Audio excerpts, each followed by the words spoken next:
Salut les amis, j'espère que vous allez bien. Bienvenue sur un nouveau numéro de Ultima TV. Aujourd'hui, analyse critique de la série, la toute nouvelle série, Bienvenue à Derry. Donc une série inspirée du roman de Stephen King, Ça. Voilà, donc c'est une série réalisée par André Muschietti. Je crois aussi, je ne sais pas si ça se prononce comme ça. Voilà, donc il a réalisé notamment les films Ça de 2017 à 2019, je crois. Voilà, donc il en a fait un spin-off qui s'appelle Bienvenue à Derry, produite par HBO. Pour commencer, n'hésitez pas à vous abonner à ma chaîne, à activer la petite cloche. Alors, pour cette analyse critique de la série Bienvenue à Derry, j'ai invité le chasseur de l'or, alias Ricky Laflamme.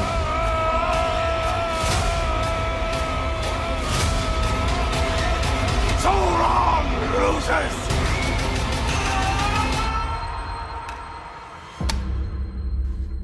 Alors, Ricky Laflamme, comment vas-tu? Très très bien, et toi, hein, ça fait super plaisir, Ultima. Ouais, ça va, ça fait un moment que je t'ai pas invité. Hein. Ouais, qu'on n'a pas tourné un petit épisode tous les deux. Voilà, la dernière vidéo c'était les origines de Vecna, Du Fantasy. Mal Dawkins, ouais, c'était ça. Voilà, le Mal Dawkins. Et aujourd'hui, on va vous parler de Bienvenue à Derry. Ouais, Donc, ouais. tu as vu la série? J'ai surkiffé, un truc de ouf. Ok, donc tu as kiffé la série, c'est bien, j'ai kiffé aussi. Ouais, C'est une très bonne série, donc elle a été réalisée par André Muschietti. c'est ça. Voilà, t'as entendu, c'est un gars qui a Exactement. fait le film The Flash, notamment. Ouais, Et- alors c'est... Pour le coup, The Flash, j'ai moins apprécié. Ouais, C'est un des films que je mettrais pas aussi haut dans le podium que là, la série que je viens de voir, là, Bienvenue à Derry. Je crois que c'est dans mon top 3 de séries, si elle est pas top 1 déjà. Hein. ok, oui, Ah oui. je la mettrais haut là. Ah, c'est pas mal, tu la mets. Ouais, c'est un bon classement. Alors, comment la série explore-t-elle les origines de Pennywise? C'est comme ça que ça Ouais. se prononce, Ouais, le clown, donc Gripsou, en français. alias Gripsou le clown. Donc, comment. Est-ce que la série aborde les bonnes origines pour toi? Est-ce que ça représente l'univers de Stephen King? Bah après, en ayant, je me suis spoilé un peu sur les nouvelles, j'ai lu un peu sur internet, j'ai pas encore lu les livres, j'aimerais bien, mais il y a encore des secrets sur Gripsou, Pennywise. Oui, il y en a pas mal. Il y en a encore pas mal à découvrir. Là, où ils veulent en venir avec Bob Gray, c'est-à-dire l'artiste clown qui joue dans des fêtes foraines, Mhm. j'ai pas trop compris où ils voulaient en venir, mais je pense qu'ils vont étoffer plus tard. Ouais. Pourquoi c'est sa forme préférée? Parce qu'en fait c'est ça, en grosso merdo, c'est ça. Pourquoi il choisit cette forme? Bonne question. Ouais, c'est sa forme préférée. Ah, en fait, c'est pour mieux aborder les enfants, je pense. Je pense, ouais, Voilà, je pense que ça qui- doit être ça. C'était le seul clown à l'époque, c'était nouveau les clowns. Enfin, Ouais. nouveau, voilà, il n'y en avait pas 50. Ouais, Et je pense qu'il a abordé l'image du clown pour mieux aborder les enfants. Voilà, comme Oui, c'est un plus- monstre, c'était une solution pour lui, je pense. Oui, vu comme ça, parce que c'est C'est vrai facile. qu'il a une forme de lumière, il a une forme d'araignée qu'on voit dans les films, notamment celui de Tim Curry de 80, si je dis pas de conneries. 90, il me semble. 90, ouais. Ouais. Et donc, ouais, on voit pas cette forme araignée, je m'attendais à la voir, pas toi? Non, on la voit pas du tout.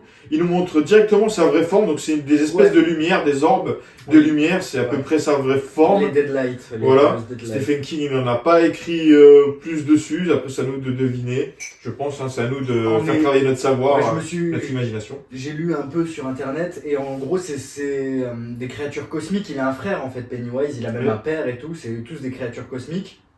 Et pour te donner un ordre d'idée, le frère à Gripsou le clown, c'est une tortue cosmique géante. Ok, oui, oui. Donc ils ont tous des formes vraiment très très spéciales. Voilà, Pour c'est- le coup, ouais. C'est du Stephen King, il aime bien, il donne des formes très bizarres à ses antagonistes. Dieu, finalement, carrément.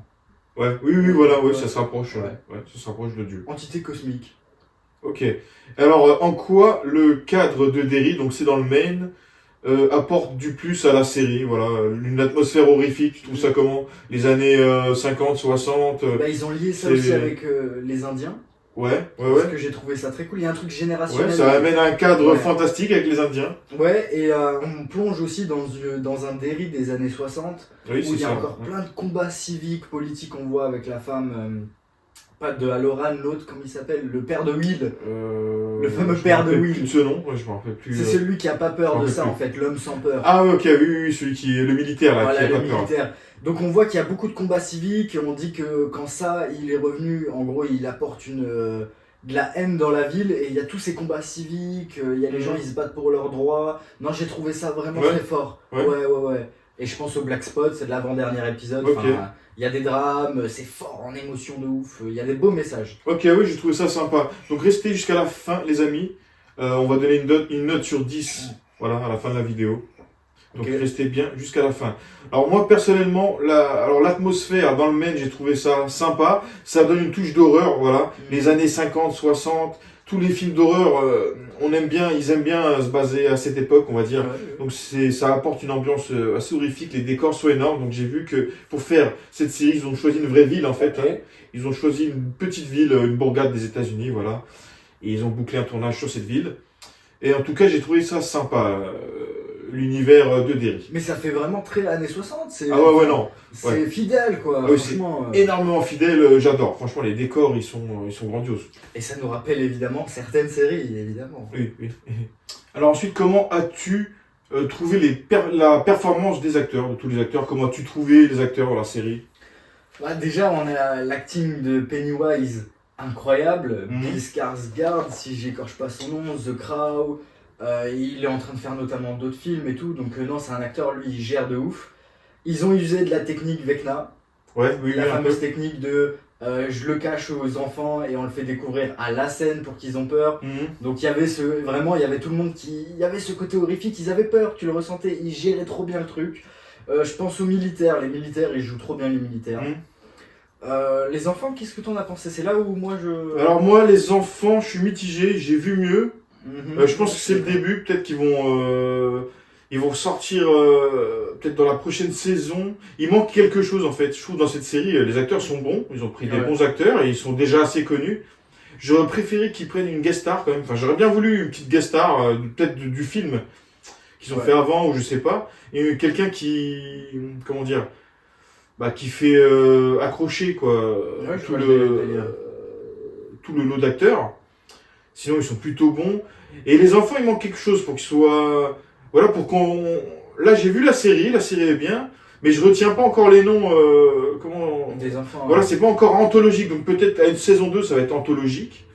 Mais il manque un petit truc à ces jeunes, voilà. Ils jouent bien, c'est pas ça que je veux dire, c'est qu'ils jouent bien, mais c'est peut-être la manière dont c'est filmé, il manque quelque chose pour que ces enfants brillent à l'écran. Moi, j'ai Pour moi, ils brillent déjà, mais il manque un petit grain, voilà, je sais pas si je peux... Personnellement, moi j'ai retenu que deux gosses, c'est Will et Rich. Alors, Ok. vraiment, c'était les goats, les enfants goats. Ok, oui, bah Will, c'est facile à retenir. Ouais, oui, Will, évidemment. Et Rich, parce qu'il meurt, tout Oui, simplement. Attention, lui. spoil. Énorme scène du gamin, ouais, c'est la scène dans le feu quand la maison brûle, quand la grange elle brûle. Sauf que, encore une fois, c'est lié à Stephen King. Parce que ce même gamin, en fait, il fait partie du roman de La Tour Sombre, Ok, oui. qui explore les origines du père de ça, etc.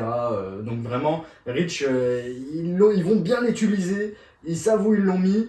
Après les autres gosses, les filles, je pense aux filles, il y a celle qui est un peu Lily Lamaboule, il y a Lily, qui ça va, c'est la seule fille qui ressortait un peu du lot.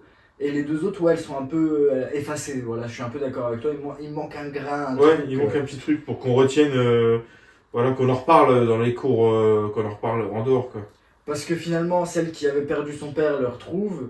Lily Lamaboule ne finit pas en hôpital psychiatrique, elle a juste la dague. Mhm. Ouais, finalement, non, elles sont effacées. Voilà, elles sont effacées. Ok. Les adultes, non, je trouve que tout est bien au niveau des adultes. Et mention spéciale à Loran, quel personnage Ouais, bien, fou ouais. furieux. Mais C'est le voyant, hein. c'est le voyant, C'est le ça, médium, ouais, donc il y a un ouais. médium de la Loran. série, voilà, lui. Et Qu'on franchement, retrouve, il est bon. très il est bon, ouais, excellent, excellent. Alors, il y a beaucoup de gens qui comparent cette série à Stranger Things. Mhm. Voilà, donc c'est vrai que la série a été tournée, voilà, elle est sortie en 2025. Stranger Things c'est largement plus vieux. Maintenant, c'est l'ironie, c'est que Stranger Things s'inspire des romans de Stephen King. Donc on va dire que Stranger Things de base s'inspire de cette série. Voilà.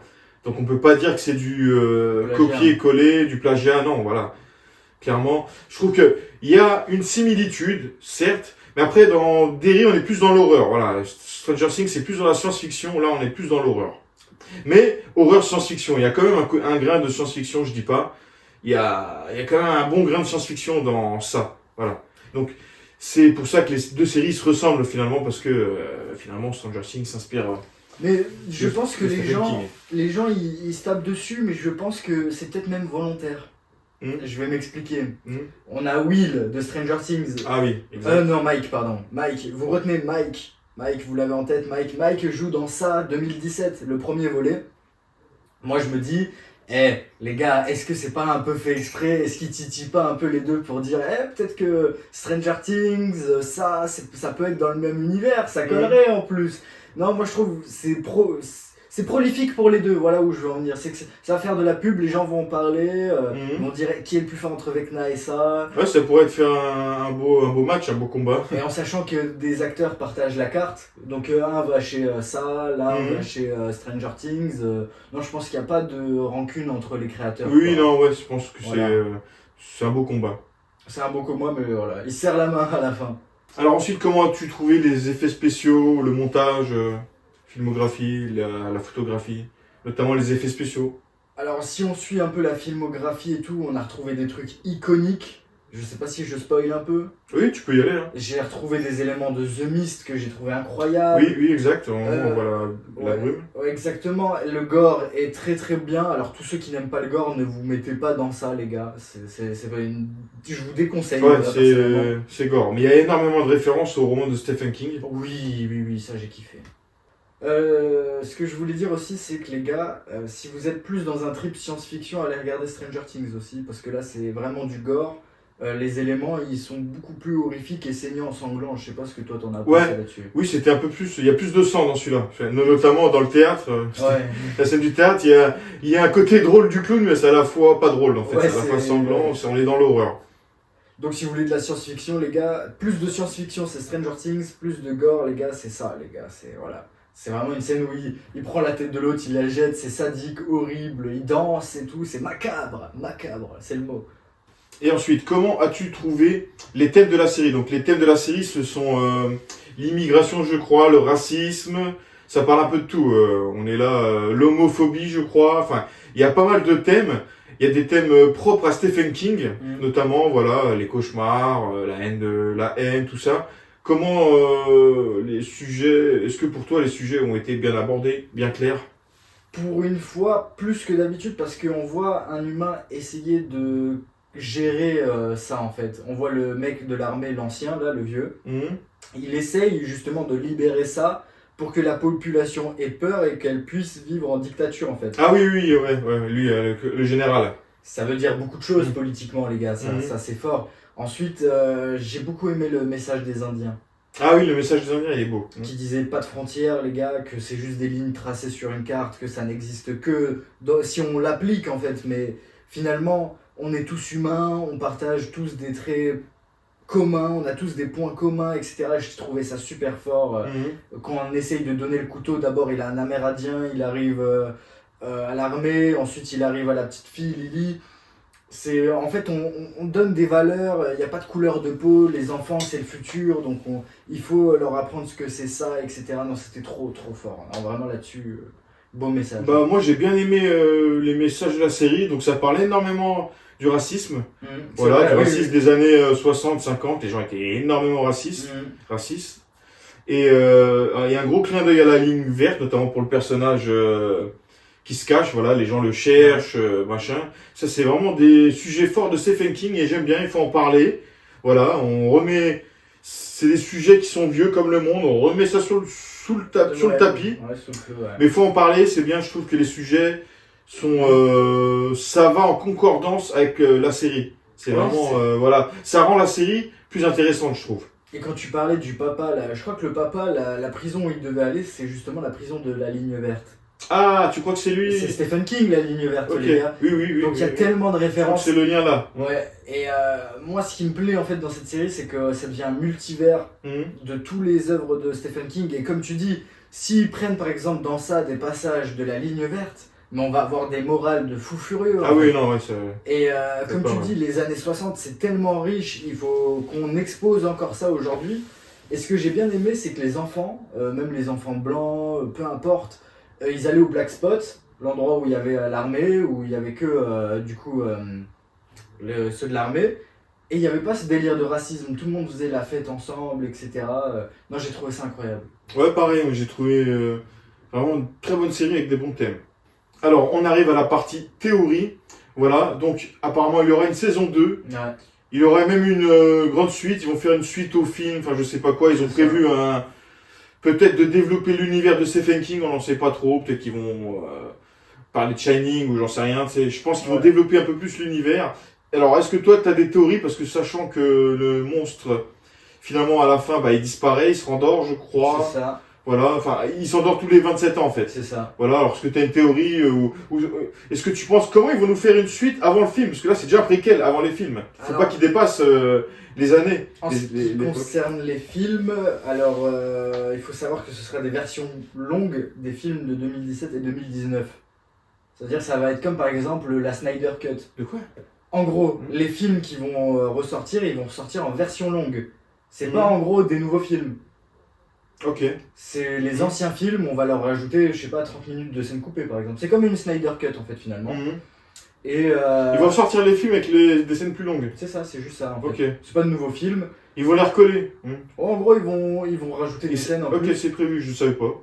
En tout cas, c'est ce que je lis sur internet. Soit peut-être carrément ça va être d'autres films, mais pour en revenir à ce que tu disais, comment ils vont faire pour la suite 27 ans plus tard, etc. N'oublie pas que ça, ils voyagent dans le temps. Donc il a littéralement dit à Marge qu'elle avait un enfant, que c'était d'ailleurs Mike de Stranger Things. Ok, je vois, oui. Donc en fait, on dirait que ça, pendant qu'il dort, il dure 27 ans, mais en fait, ça se trouve, lui, il dort et il se téléporte tout de suite dans le futur ou dans le passé. Ouais. Ça me fait penser à quelque chose. Ça se trouve, ils vont nous faire une saison 2, encore plus loin dans le passé, genre style sur les Indiens. Voilà, 10 épisodes sur les Indiens. Vu que là, on a bouclé un peu quelque chose. Ils vont peut-être revenir sur les Indiens ou alors ils vont faire la suite des personnages là, je sais pas.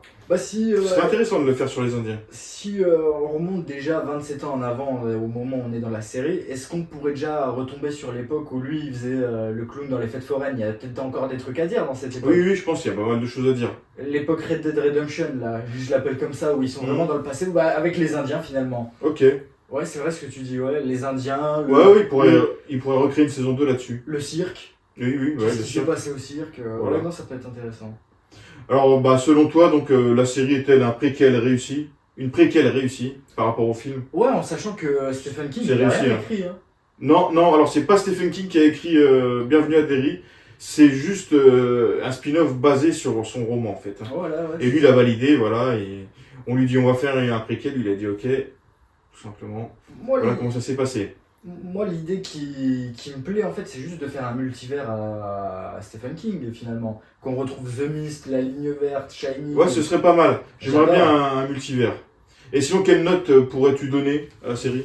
10 sur 10, sincèrement, je préfère que Stranger Things. 10 sur 10, ça ouais, t'es catégorique. Plus que Stranger Things. J'ai aimé personnellement plus que Stranger Things, voilà. Alors moi, personnellement, il m'en faut encore plus, pour que ce soit dans le top des meilleures séries. Voilà, dans le top des meilleures séries, vous avez bien sûr, on a du Breaking Bad, on a du Game of Thrones, voilà, on a Stranger Things aussi également, il est dans le podium, il est un peu en dessous du podium, enfin il est dans le podium, dans mon top 5 il y est. Voilà, mais Bienvenue à Derry avec une saison pour l'instant, non. Pour moi, elle rentre pas encore dans les annales, mais je lui donnerai une note de 8 sur 10. Oh, belle note quand même. Voilà, 8 sur 10, malgré qu'il manque encore de grandes scènes. Voilà. Maintenant, s'ils intègrent un univers parfait, sans défaut, je valide tout de suite. Un univers Stephen King, bien sûr. Et moi, je kifferais revoir Mike de Stranger Things rejouer dans ça. Ah oui, il faut savoir que Mike joue dans le film Ça de 2017. Quand il est enfant, voilà, exactement. Je sais plus quel perso il joue, mais c'est un enfant et c'est un acteur principal du film. Donc, très important. Ok. Sinon, t'as une chose à dire? Portez-vous bien, les mecs. Le chasseur de l'or, si vous voulez passer, mettez des petits likes, partagez, commentez, activez la cloche, tout ça c'est super important. Voilà. Ok, très bien. Donc en tout cas, je vous recommande la série, c'est une très bonne série, donc elle est diffusée sur HBO Max, voilà, c'est là que vous pourrez la voir. Peut-être qu'avec le rachat de Netflix, j'espère qu'ils vont pas faire n'importe quoi avec la série, parce que Netflix a racheté Warner Bros, donc elle a racheté HBO. Donc on espère que Netflix va en prendre soin de cette série et ne va pas tout gâcher. Donc en vrai de vrai là, ça veut dire que peut-être en 2026-2027, pardon, je voulais dire, c'est possible qu'il y ait un multivers. Ils ont racheté, donc s'ils veulent faire contre Stranger Things, ils peuvent. Ah là, ils peuvent, là, ils sont dans la même écurie bientôt. Ouais. C'est ouf, hein, en 2025, c'était improbable avant, mais oui, Netflix a acheté Warner Bros. On est dans le multivers là, Et vraiment. toi, tu le sens comment? Parce que. Oh, je pense que ils vont laisser Warner tranquille, voilà, il y aura un budget et ils vont les laisser libres de faire comme avant, je pense. Ok. Voilà. C'est mon avis, hein. Moi, on croit au crossover, les gars. Tous ceux Voilà. qui croient au crossover, mettez dans les commentaires, Voilà, on va franchement. voir Vecna contre ça. Ça va être pas mal, ça pourrait être pas mal. Incroyable. Voilà les amis, donc n'hésitez pas à vous abonner à ma chaîne, à activer la petite cloche, c'est très important, partagez un max, likez un max. Voilà, abonnez-vous à la chaîne de Ricky Laflamme, le chasseur de l'or, c'est très important. Description. Voilà, sa chaîne sera en description bien sûr. Donc c'était tout, on a fait le tour pour l'analyse critique de la série Bienvenue à Derry. Voilà, donc je vous dis à bientôt pour de prochaines vidéos. Ciao.